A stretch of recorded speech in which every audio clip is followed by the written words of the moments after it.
ইসরায়েলের একটি শহরে ভয়াবহ ক্ষেপণাস্ত্র হামলার খবর সামনে এসেছে। ঘটনাটি ঘিরে ইসরায়েলে তৈরি হয়েছে তীব্র উদ্বেগ। ইসরায়েলের জেরুজালেমের কাছে অবস্থিত শহর বেইট শেহমেশ এ একাধিক ব্যালিস্টিক ক্ষেপণাস্ত্র আঘাত হেনেছে বলে দাবি করা হচ্ছে। প্রতিবেদনে বলা হয়েছে, একটি আবাসিক ভবনে সরাসরি আঘাত লাগে, ফলে ভবনের একটি বড় অংশ ধসে পড়ে। এছাড়া একটি সিনাগের কাছেও আঘাত লাগে। মোট প্রায় ২০ জন আহত হয়েছেন বলে জানা যায় এবং অন্তত ৬ জন নিহত হওয়ার খবর এসেছে। এই হামলার সময় উত্তর সীমান্ত থেকে শুরু করে দক্ষিণের বীরশেবা পর্যন্ত সাইরেন বাজতে থাকে, যা পুরো দেশের আতঙ্কের চিত্র তুলে ধরে। আকাশ প্রতিরক্ষা কেন ব্যর্থ? ইসরায়েলের সবচেয়ে বড় ভরসা তাদের বিখ্যাত আকাশ প্রতিরক্ষা ব্যবস্থা আয়রন ডোম। কিন্তু এই ঘটনায় অভিযোগ উঠেছে, এই প্রতিরক্ষা ব্যবস্থা সব ক্ষেপণাস্ত্র ঠেকাতে পারেনি। কিছু ক্ষেপণাস্ত্র সরাসরি লক্ষ্যবস্তুতে আঘাত করে। তবে এখানে একটি গুরুত্বপূর্ণ বিষয় বোঝা দরকার। সব ধরনের ক্ষেপণাস্ত্র থামানোর জন্য আয়রন ডোম তৈরি হয়নি। এটি মূলত ছোট রকেট প্রতিরোধে কার্যকর। কিন্তু দূরপাল্লার বা ভারী ব্যালিস্টিক ক্ষেপণাস্ত্র ঠেকাতে আরও উন্নত সিস্টেম প্রয়োজন, যেমন অ্যারো বা ডেভিড স্লিং। কত বড় ছিল এই হামলা? খবরে বলা হচ্ছে মোট ৩৭টি ক্ষেপণাস্ত্র একসঙ্গে ছোড়া হয়েছে। এটি যদি সত্যি হয় তাহলে এটাকে সালভো অ্যাটাক বলা হয়, যেখানে একসাথে অনেক ক্ষেপণাস্ত্র ছোড়া হয় যাতে প্রতিরক্ষা ব্যবস্থা বিভ্রান্ত হয়ে যায় এবং কিছু মিসাইল ভেদ করে ঢুকে পড়ে। এই ধরনের কৌশল আধুনিক যুদ্ধে খুবই সাধারণ।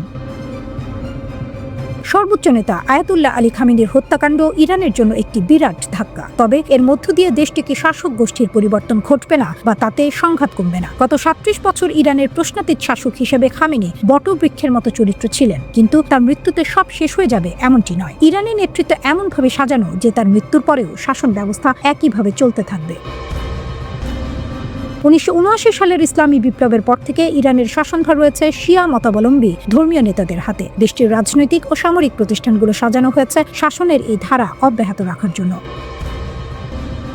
অবশ্য ইরানের সবচেয়ে শক্তিশালী প্রতিষ্ঠান হল Islamic Revolutionary Guard Corps IRGC. বিশেষ মতাদর্শে উজ্জীবিত এই বাহিনীর লক্ষ্য ইরানের ইসলামিক ব্যবস্থাকে সুরক্ষা দেয়া। আইআরজিসি যুক্তরাষ্ট্র ও ইসরায়েলের বিরুদ্ধে লড়াই করছে। দেশের ভেতরে ভিন্ন মতাদর্শকে তারা একদম সহ্য করবে না। ইরানের সেনাবাহিনী জানিয়েছে, আজ সারা দেশে তারা অন্তত 10টি উন্নত ড্রোন ভূপাতিত করেছে। এতে এখন পর্যন্ত মোট 22টি ড্রোন গুলি করে নামানো হয়েছে। ইরানি কর্মকর্তাদের দাবি, ড্রোনগুলোর বেশিরভাগই ছিল হারমিস ড্রোন। এগুলো ইসরায়েলি ও মার্কিন বাহিনীর বলে অভিযোগ করা হয়েছে। ইরানের কর্তৃপক্ষ স্পষ্ট করে বলছে, এখন তারা পূর্ণ মাত্রায় প্রতিরোধ করছে। তারা বলছে যতটা সম্ভব শক্তভাবে জবাব দেওয়া হবে। তাদের দাবি, এখনও তারা তাদের সবচেয়ে শক্তিশালী সামরিক সক্ষমতা ব্যবহার করেনি। এর মধ্যে রয়েছে কিছু উন্নত ক্ষেপণাস্ত্র।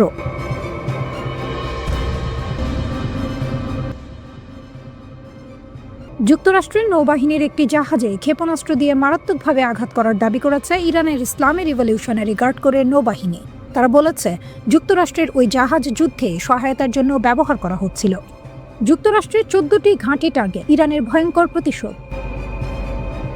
দিনটা শুরু হয়েছিল খুব সাধারণভাবে। কেউ হয়তো চা খাচ্ছিল, কেউ ফোনে কথা বলছিল, কেউ বা টিভির সামনে বসেছিল। তারপর হঠাৎ একটা শব্দ, তারপর আরেকটা, তারপর আকাশ ভরে গেল আগুনের রেখায়। ইরান বলছে তারা 14টি মার্কিন সামরিক ঘাঁটিতে হামলা চালিয়েছে। সংখ্যাটা শুনতে যতটা সহজ, বাস্তবে ততটা নয়। তাসনিম নিউজ এজেন্সি জানিয়েছে, এই হামলা ছিল বৈধ প্রতিক্রিয়া, কারণ তাদের ভাষায় আগে আঘাত এসেছে যুক্তরাষ্ট্র আর ইসরায়েলের দিক থেকে।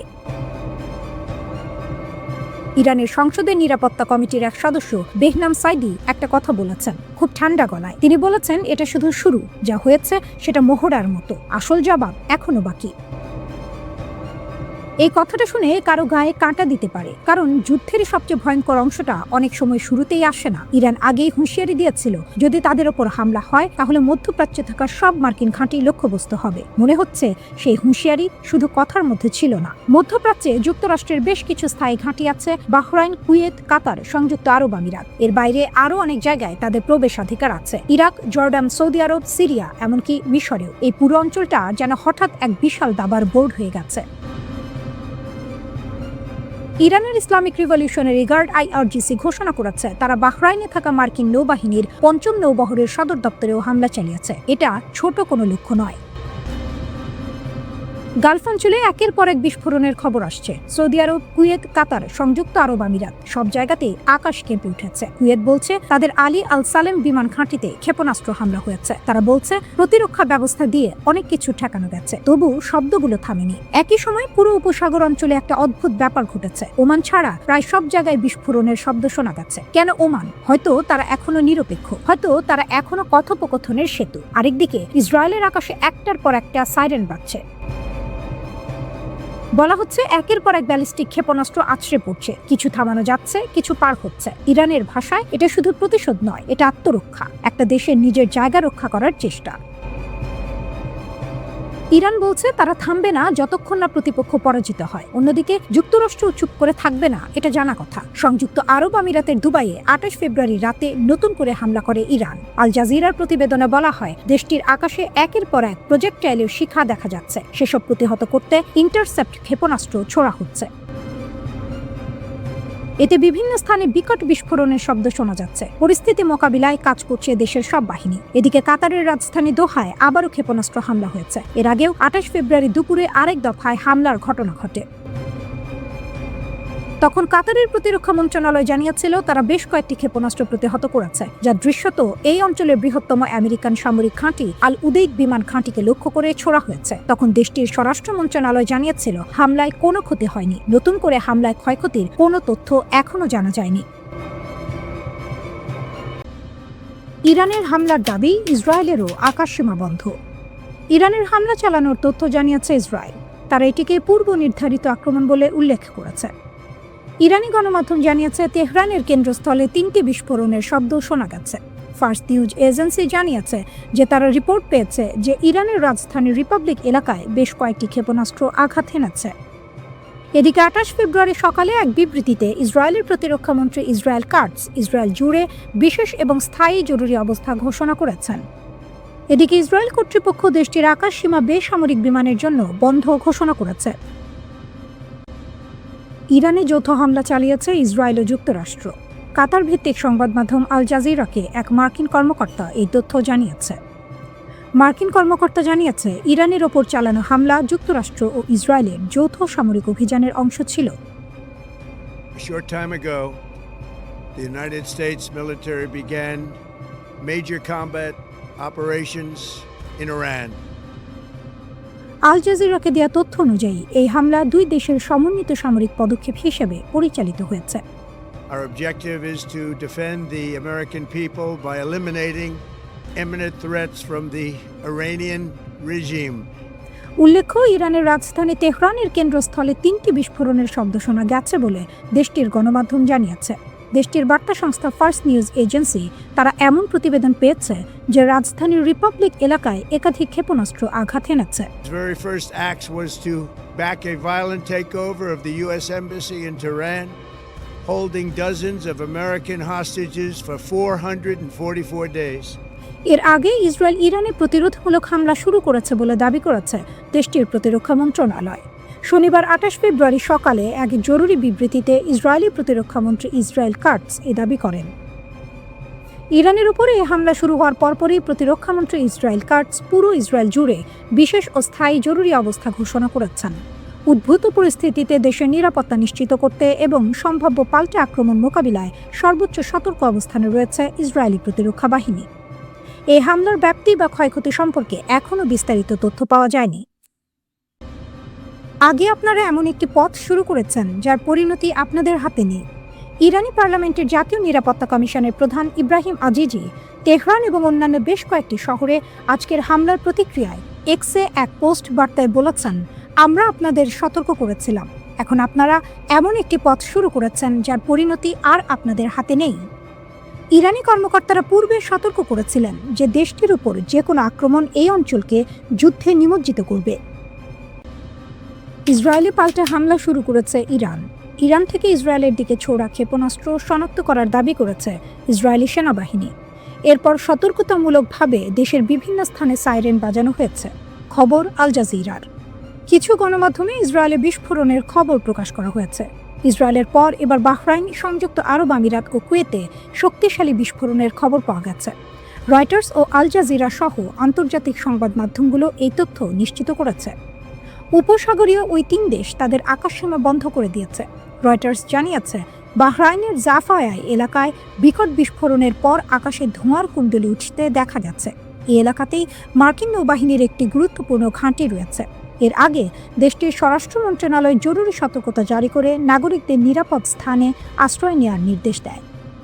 সংযুক্ত আরব আমিরাতের রাজধানী আবুধাবিতেও একটি বিকট বিস্ফোরণের খবর পাওয়া গেছে, তবে এর উৎস বা ক্ষয়ক্ষতি সম্পর্কে তাৎক্ষণিকভাবে কিছু জানা যায়নি। আল জাজিরা জানায়, কুয়েতেও বিস্ফোরণের শব্দ শোনা গেছে। এর পরপরই দেশ জুড়ে সতর্কতা সাইরেন বাজানো শুরু হয়। মধ্যপ্রাচ্যের এই দেশগুলোতে যুগপৎভাবে বিস্ফোরণের এসব ঘটনায় পুরো অঞ্চলে যুদ্ধ আতঙ্ক ছড়িয়ে পড়েছে। রাষ্ট্রায়ত্ত বাহরাইন নিউজ এজেন্সিকে উদ্ধৃত করে দেশটির ন্যাশনাল কমিউনিকেশন সেন্টার এক বিবৃতিতে জানিয়েছে, বাহরাইনে অবস্থিত মার্কিন নৌবাহিনীর ৫ম নৌবহরের সার্ভিস সেন্টার ক্ষেপণাস্ত্র হামলার শিকার হয়েছে। উত্তেজনার মাঝেই এক বড় বার্তা দিল চীন। ইরানের পাশে আছে তারা, সরাসরি এবং স্পষ্টভাবে।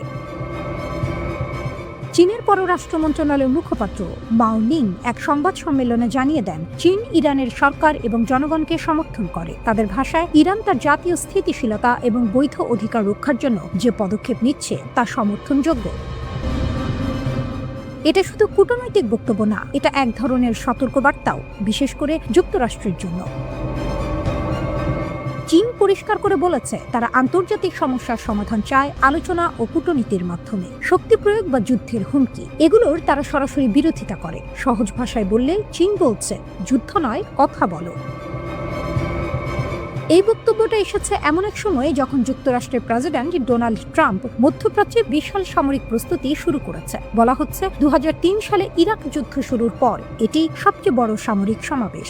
2টি এয়ারক্রাফট ক্যারিয়ার, হাজার হাজার সৈন্য, যুদ্ধ বিমান, গাইডেড মিসাইল ডিস্ট্রয়ার, সবকিছু ধীরে ধীরে ইরানের দিকে এগোচ্ছে। মানে পরিস্থিতি শুধু উত্তেজনাপূর্ণ নয়, এটা বিপজ্জনকও।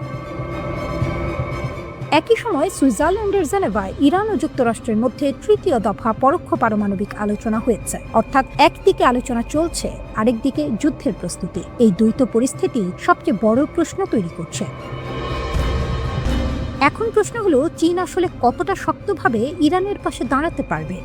অর্থনৈতিক দিক থেকে দেখলে চীন ইরানের জন্য অত্যন্ত গুরুত্বপূর্ণ। ২০২৪ সালে ইরানের মোট বাণিজ্যের ১/৪ বেশি হয়েছে চীনের সাথে। প্রায় $18 বিলিয়ন পণ্য চীন থেকে আমদানি করেছে ইরান, আর প্রায় $14.৫ বিলিয়ন রপ্তানি করেছে। শুধু তাই নয়, চীনের জ্বালানি কোম্পানিগুলো সরাসরি ইরানের সমুদ্রের তেল উত্তোলনে কাজ করছে। ২০২১ সালে দুই দেশ ২৫ বছরের একটি বড় চুক্তি করে, যেখানে প্রায় $400 বিলিয়ন বিনিয়োগের প্রতিশ্রুতি দেওয়া হয়। এছাড়া চীনের প্রেসিডেন্ট শি জিনপিং এর বেল্ট অ্যান্ড রোড প্রকল্পেও ইরান একটি গুরুত্বপূর্ণ সংযোগ। অর্থাৎ ইরান শুধু একটি দেশ না, চীনের জন্য এটি একটি কৌশলগত কেন্দ্র। এমনকি চীনই ইরান ও সৌদি আরবের মধ্যে সম্পর্ক স্বাভাবিক করতে মধ্যস্থতা করেছিল, যা মধ্যপ্রাচ্যে বড় পরিবর্তন এনেছিল। এদিকে নতুন খবর হলো, ইরান চীনের কাছ থেকে উন্নত অ্যান্টিশিপ ক্রুজ মিসাইল কিনতে চুক্তির কাছাকাছি পৌঁছেছে। অর্থাৎ সামরিক সহযোগিতাও বাড়ছে। আরেকটি চমকপ্রদ তথ্য এসেছে চীনের একটি গোয়েন্দা সংযুক্ত প্রতিষ্ঠান মাইজার ভিশন থেকে। তারা স্যাটেলাইট ছবি প্রকাশ করেছে, যেখানে দেখা যাচ্ছে ইসরায়েলের একটি ঘাঁটিতে যুক্তরাষ্ট্রের স্টেলথ যুদ্ধ বিমান মোতায়েন করা হয়েছে। এই ঘাঁটির নাম অফ দ্য এয়ারবেস। এখানে অন্তত 11টি F-22 রাপ্টর যুদ্ধ বিমান দেখা গেছে। এই বিমানগুলো বিশ্বের সবচেয়ে উন্নত স্টেলথ ফাইটার হিসেবে পরিচিত। বিশেষজ্ঞরা বলছেন, এগুলো শুধু মহড়া নয়, বাস্তব অপারেশনের প্রস্তুতির অংশ হতে পারে। কারণ সাধারণত ইসরায়েলের ঘাঁটিতে এভাবে মার্কিন যুদ্ধ বিমান মোতায়েন করা হয় না।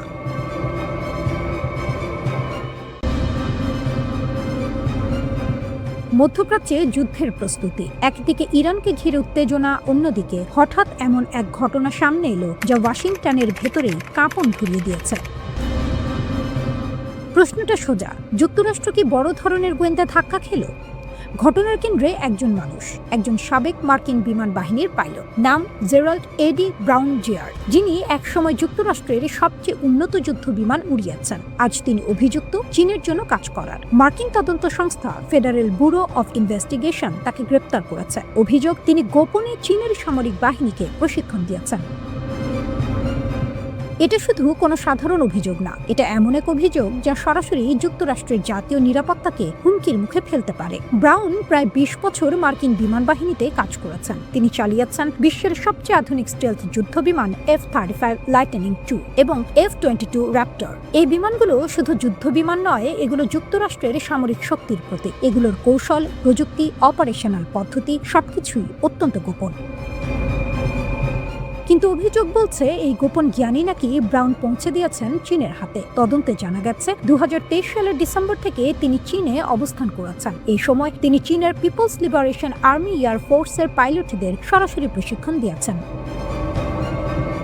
ভাবুন একবার, যে মানুষটি একসময় আমেরিকার হয়ে যুদ্ধের প্রস্তুতি নিয়েছেন, সেই মানুষই এখন প্রতিপক্ষ দেশের পাইলটদের শেখাচ্ছেন কিভাবে যুদ্ধ করতে হয়। মার্কিন বিচার বিভাগ বলছে এটি সরাসরি আর্মস এক্সপোর্ট কন্ট্রোল অ্যাক্ট লঙ্ঘন। এই আইনের অধীনে সরকার অনুমতি ছাড়া কোনো বিদেশি সেনাবাহিনীকে প্রশিক্ষণ দেওয়া সম্পূর্ণ অবৈধ।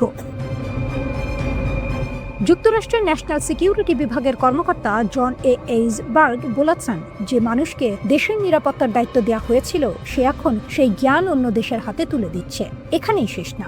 FBI এর কাউন্টার ইন্টেলিজেন্স বিভাগের কর্মকর্তা রোমান রোজহ্যাভসি সরাসরি অভিযোগ করেছেন, চীন দীর্ঘদিন ধরে পরিকল্পিতভাবে মার্কিন সামরিক বিশেষজ্ঞদের টার্গেট করছে। মানে এটা শুধু একজনের ঘটনা না, এটা হতে পারে বড় কোনো নেটওয়ার্কের অংশ। সবচেয়ে ভয়ঙ্কর দিকটা কি? বিশেষজ্ঞরা বলছেন ব্রাউন হয়তো এমন কিছু তথ্য দিয়েছেন যা F-35 পাইলটরা কিভাবে রাডার এড়িয়ে চলে সেই গোপন কৌশল পর্যন্ত পৌঁছে দিতে পারে। যদি সেটা সত্যি হয়, তাহলে শুধু যুক্তরাষ্ট্র নয়, F-35 প্রোগ্রামের সাথে যুক্ত 19টি মিত্র দেশও ঝুঁকির মধ্যে পড়ে যাবে। আরও বড় আশঙ্কা আছে, তিনি নাকি পারমাণবিক অস্ত্র বহনের কৌশল সম্পর্কেও তথ্য দিতে পারেন। এখন একটু বড় ছবিটা দেখুন। এই ঘটনা সামনে এলো ঠিক তখনই যখন যুক্তরাষ্ট্রের প্রেসিডেন্ট ডোনাল্ড ট্রাম্প ইরানের বিরুদ্ধে সামরিক পদক্ষেপ নেওয়ার কথা ভাবছেন। অর্থাৎ একদিকে যুদ্ধের প্রস্তুতি, অন্যদিকে নিজের ভেতরেই নিরাপত্তা ফাঁস। এদিকে চীন শুধু বসে নেই, তারা ইতোমধ্যে ইরানকে অস্ত্র, রাডার সিস্টেম, এমনকি স্যাটেলাইট গোয়েন্দা তথ্য দিচ্ছে বলে অভিযোগ উঠেছে।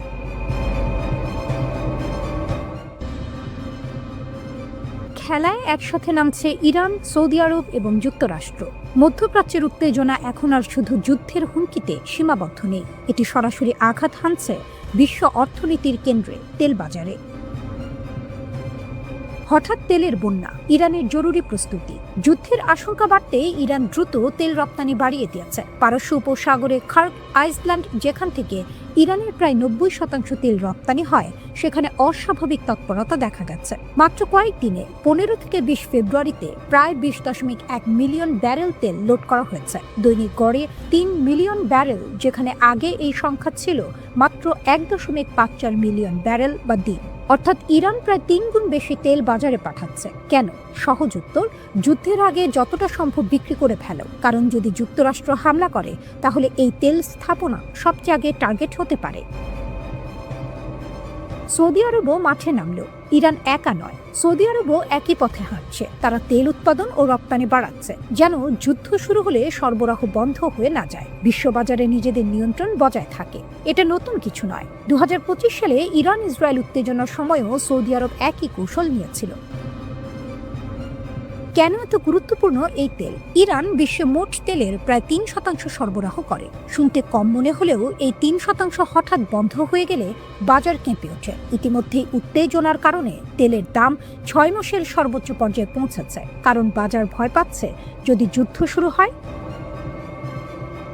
হরমুজ প্রণালী বিশ্বের সবচেয়ে বিপজ্জনক ককে পয়েন্ট। সবচেয়ে বড় ঝুঁকি এখানে স্ট্রেইট অফ হরমুজ। এই সরু জলপথ দিয়ে প্রতিদিন প্রায় 16.5 মিলিয়ন ব্যারেল তেল যায়। এটি ব্যবহার করে ইরাক, কুয়েত, সৌদি আরব, UAE। ইরান হুমকি দিয়েছে যুদ্ধ শুরু হলে এই পথ বন্ধ করে দেবে। যদি সেটা সত্যি হয়, তাহলে এশিয়ায় তেল সরবরাহ বন্ধ, বিশ্ববাজারে তেলের দাম আকাশ চুম্বি, বৈশ্বিক অর্থনীতি ধাক্কা খাবে। সহজ ভাষায় বিশ্ব অর্থনীতি আগুনে জ্বলবে।